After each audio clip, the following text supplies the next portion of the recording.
입니다. 오늘 우리에게 주시는 하나님의 말씀은 요한복음 2장 1절부터 12절까지의 말씀입니다.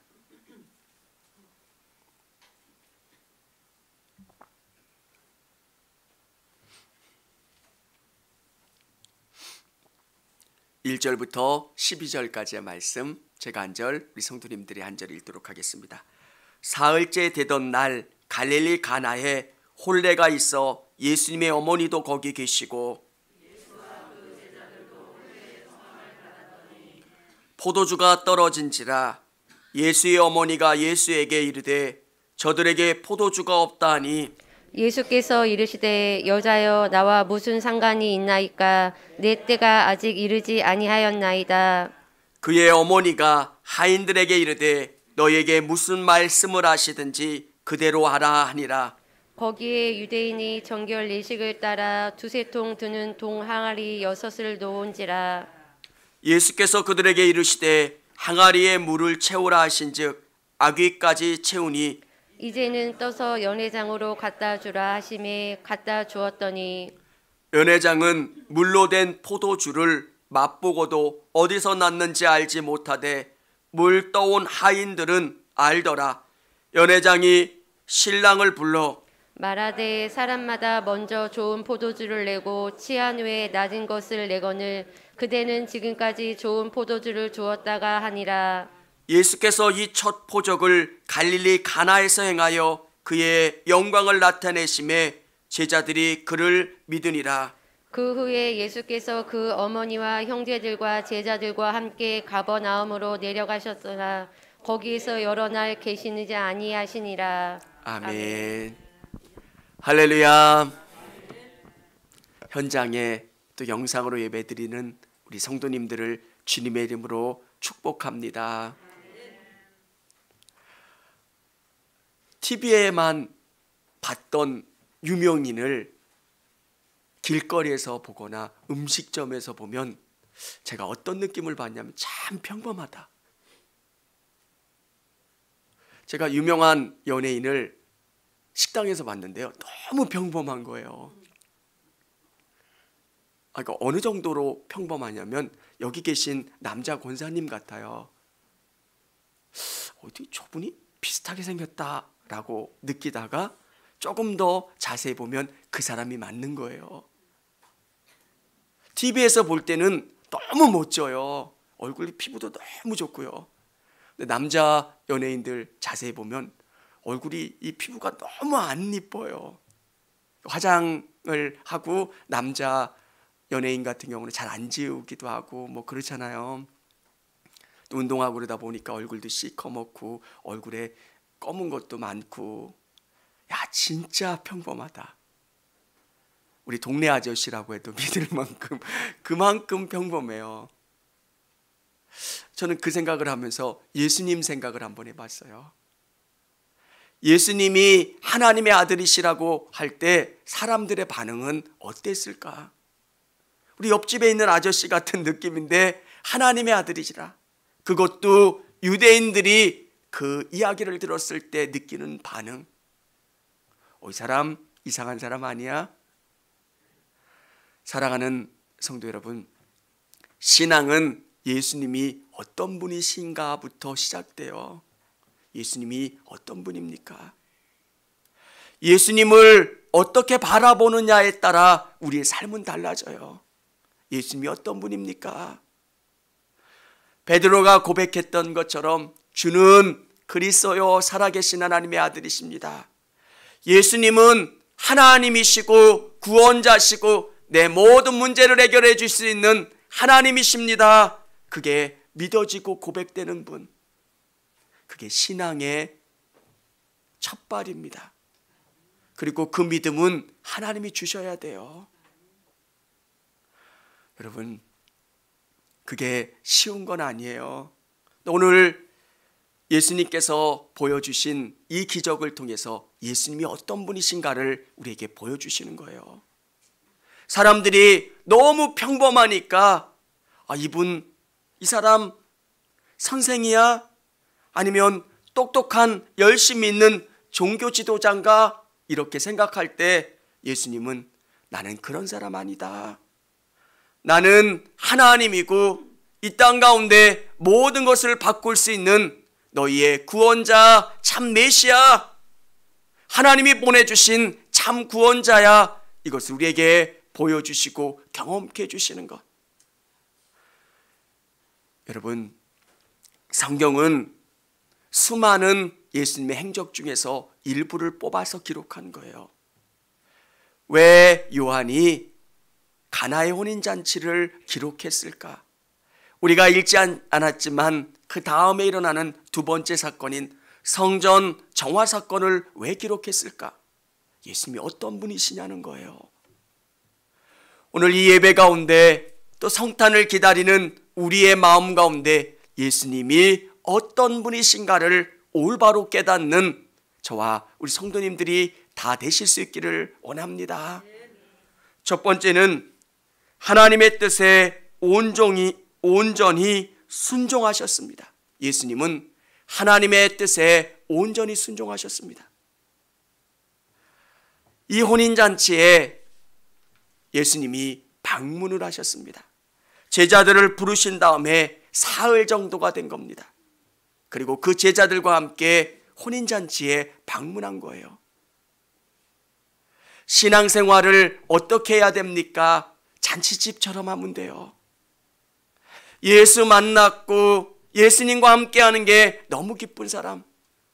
저는 우리 성도님들의 삶에 예수님과 함께하는 그 연습, 잔치를 즐길 수 있는 방법들을 얻고 경험하셨으면 좋겠어요. 매일매일 어려운 일들을 경험할 때마다 주님께, 주님, 저 이런 어려운 일들이 있어요. 주님 도와주시고 이 문제 가운데 해결해 주세요. 처음에는 교회에 나오게 되면 문화가 다르기 때문에 어색해요. 일어났다 앉았다. 예전에는 일어났다 앉았다 하는 것도 얼마나 많았어요. 그래서 시간이 지나면서 불편하지 않도록 일어났다 또 앉는 것들을 좀 줄였고, 교동문도 어색하고 찬양도 되게 어색하잖아요. 뽕짝 분위기면 또 이게 요즘 젊은 사람들이 부르는 그 템포가 아니라 되게 어색해서 잘 부르기도 어려워요. 네, 교회에 와서 우리가 경험하는 게 뭐냐면 내 마음이 기뻐요. 왠지 모르는데 감사한 일들이 있고요. 뭔가 든든해요. 예수님이 우리의 마음 가운데 오시면 기쁜 거예요.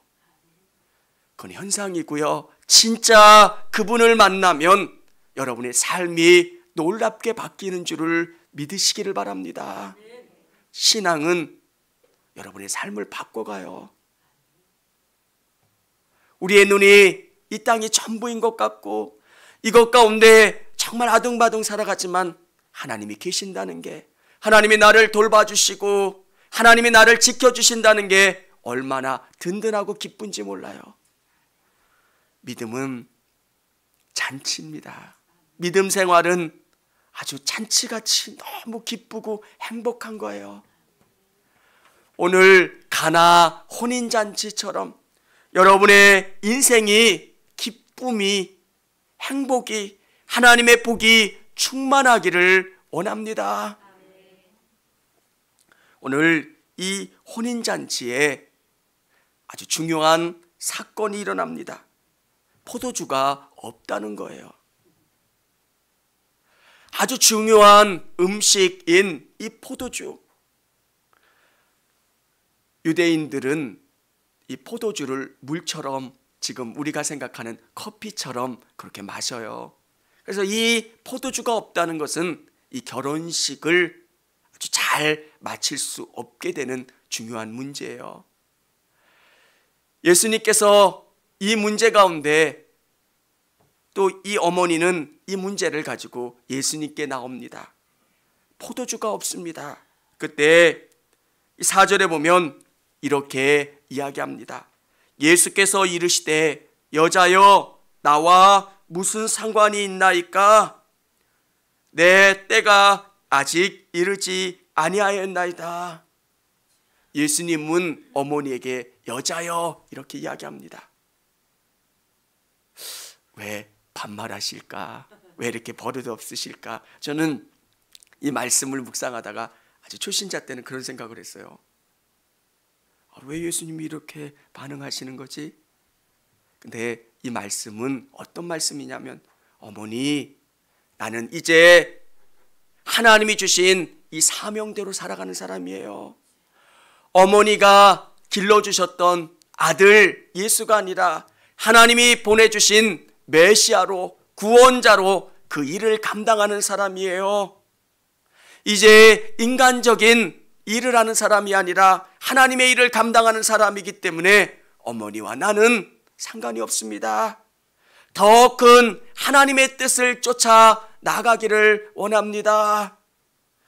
사랑하는 여러분, 어느 인간도 하나님의 마음에 합한 사람이 없어요.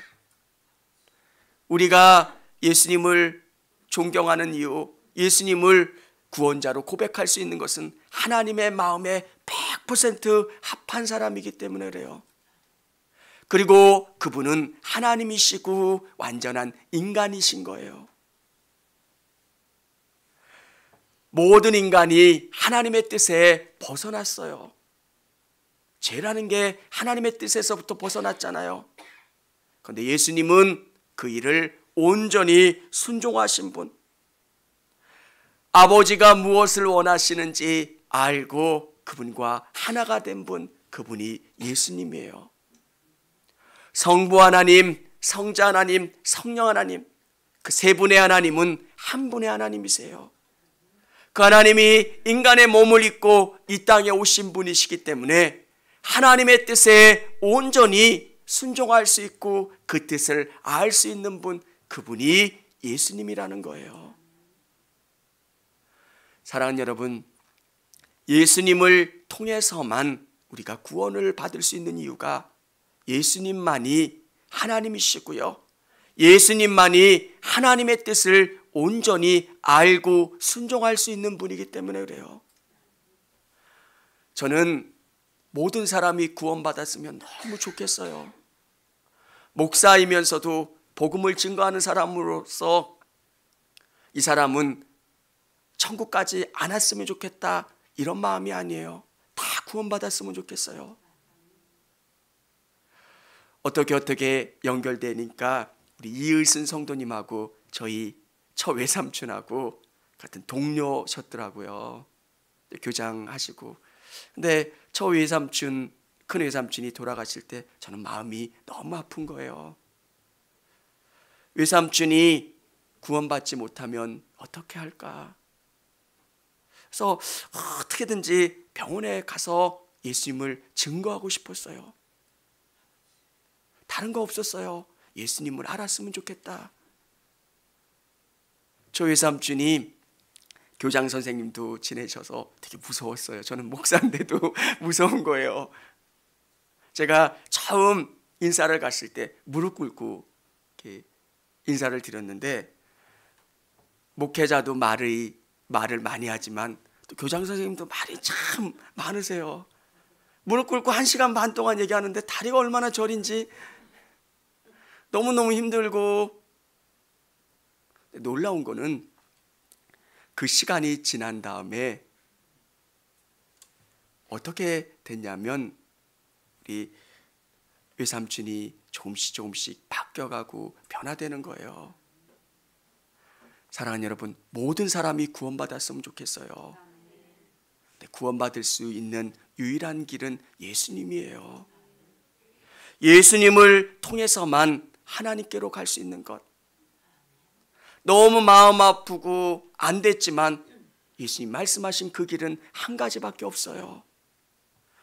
오늘 예수님은 유일한 하나님의 뜻에 온전히 순종하셨고 그분만이 하나님의 뜻에 합한 분이기 때문에 그분을 통해서만 하나님께로 갈 수 있다라고 하는 그 믿음을 가지시고 나아가실 수 있기를 원합니다. 두 번째는 인생의 문제를 해결해 주셨습니다. 오늘 어머니가 나와서 예수님께 뭐라고 합니까? 포도주가 떨어졌습니다. 오늘 우리에게 있는 인생의 문제, 궁극적인 인생의 문제를 해결해 줄 수 있는 분이 우리 예수님이세요. 근원적인 문제를 해결해 줄 수 있는 분 예수님. 수고하고 목마른 자들아 다 내게로 오라. 진짜 예수님은 목마른 우리에게 이 목마름의 문제를 해결해 줄 수 있는 분, 우리를 자유하게 해줄 수 있는 분, 그분이 예수님이세요. 여러분, 사람 안에는 만족할 수 없는 마음들이 있어요. 이 문제를 어떻게 해결할 수 있을까? 다른 어떤 걸로 이 문제를 채우고 해결할 수가 없는 거예요. 오늘 마리아는 알고 있었어요. 예수님은 하나님이시라는 거. 내 아들이 아니라 하나님이 보내주신 그 구원자라고 하는 사실을 알고 예수님께 나아갑니다. 오늘 여러분의 인생의 문제와 어려움이 있다면 믿음으로 예수님께 나아가실 수 있기를 원합니다. 그러면 우리 예수님은 그 문제를 해결해 줄 수 있어요. 마리아는 예수님은 하실 수 있다. 그래서 종들에게 뭐라고 이야기합니까? 예수님이 뭐라고 말씀하시든 그대로 순종하라는 겁니다. 오늘 우리에게 문제가 있고 어려움이 있고 그러면 그 문제를 가지고 예수님 앞에 나오는 거예요. 예수님, 이 문제를 해결해 주세요. 이거를 치료해 주세요. 이 문제 가운데 답을 주세요. 그러면 항아리의 포도주로 변화되는 놀라운 역사를 주셨던 것처럼 우리 인생의 어려움과 고난을 놀랍게 바꿔주시고 채워주시고 풍성하게 해주실 수 있는 분이 우리 예수님이라는 거예요. 사랑하는 성도 여러분, 인생의 모든 문제를 여러분이 갖고 여러분이 해결하려고 하지 마시고 예수님께로 가지고 나아오실 수 있기를 원합니다. 예수님께 우리의 문제를 가지고 나가면 예수님은 채워주시고 변화시켜주시고 그리고 그 포도주로 말미암아 기쁨을 얻을 수 있도록 모든 문제 가운데 답을 주실 수 있는 분이 예수님이세요. 오늘 이 예배당에 나온 우리 성도님들 중에 인생에 문제가 있으신 분들이 있을 거예요. 포도주가 떨어져서 어찌해야 할지 모르는 인생의 문제, 그 문제를 예수님께 가지고 예수님 해결해 주세요. 예수님 이 문제 해결해 주세요. 간절히 기도하시면 예수님께서 해결해 주시고 응답해 주실 줄을 믿습니다. 세 번째는 우리가 읽지는 않은 본문인데 예수님이 성전을 정화하시는 내용이에요. 물이 변하여 포도주가 된 이 사건, 예수님이 어떤 분이시냐는 거예요. 예수님은 하나님이시라는 것을 이 사건을 통해서 보여주시는 거예요. 세 번째, 십자가를 통해 성전이 되셨습니다. 예수님이 진짜 성전이고 진짜 종교라고 하는 것을 우리에게 알려주시는 거예요. 유대인들에게 성전은 종교 자체예요. 이 종교, 이 유대교, 하나님 만날 수 있는 곳, 이게 성전이에요. 그런데 예수님께서 진짜 말씀하시려고 하는 것, 너희가 기도하고 예배하고 하나님 만나는 이 성전이 진짜 성전이 아니라 내가 성전이고 이 성전이 헐어지고 내가 3일 만에 다시 세울 거다. 참 성전이 되셨습니다. 사랑하는 성도 여러분, 오늘 이 성전의 모습이 어떻습니까? 멀리서 양을 데리고 올 수 없기 때문에 성전 뜰에서 양을 사는 겁니다. 그러니까 어떤 문제가 생길까요? 성전이 시끄러워요. 양을 팔고 또 매매를 흥정하는 그런 시끄러운 소리가 있고요. 또 하나님 앞에 드리는 성전세를 드리기 위해서는 유대 화폐로 바꿔야 되기 때문에 돈을 바꾸는 그 시끄러움이 있는 거예요. 예수님이 말씀하시는 진짜 성전의 모습은 그런 모습이 아니라는 거예요. 인간의 욕심이, 인간의 생각이 개입된 곳이 아니라 하나님이 통치하시고 하나님이 가장 바라시는 예수님이 거하시는 곳, 그게 진짜 성전이라는 겁니다. 사랑하는 여러분, 많은 사람들이 종교를 믿어요. 근데 그 종교의 진짜 모습은 어떻습니까? 그 안에 악함이 있잖아요. 우리나라의 제일 큰 절이 단양에 있어요. 근데 거기 있는 분들은 잘 그 절에 안 가요. 너무 잘 알기 때문에. 종교라고 하는 곳이 그렇게 변질되면 생명을 살리는 능력을 행할 수가 없어요. 예수님께서 보여주신 게 뭘까요? 이거 진짜 종교 아니다. 하나님이 원하시는 모습은 이런 모습이 아니라 이게 무너지고 이게 사라지고 내가 진짜 성전이 되고 나를 통해서 하나님께로 가는 것, 이게 하나님이 가장 기뻐하시는 것. 사랑하는 성도 여러분, 성전은 하나님이 계시는 곳이잖아요. 여러분 안에 예수님이 성령을 통해서 거하시는 거예요. 그러면 여러분 한 분 한 분이 참 성전이 되고요, 참 믿음의 집이 되는 것. 그래서 예수님이 어떤 분이십니까? 십자가를 통해서 참 성전이 되어 주셨습니다. 그것을 믿는 거예요. 성탄절을 맞이하면서 우리 예수님이 어떤 분이실까? 우리 마음 가운데 그 예수님에 대한 신앙이 올바로 서 있어야 돼요.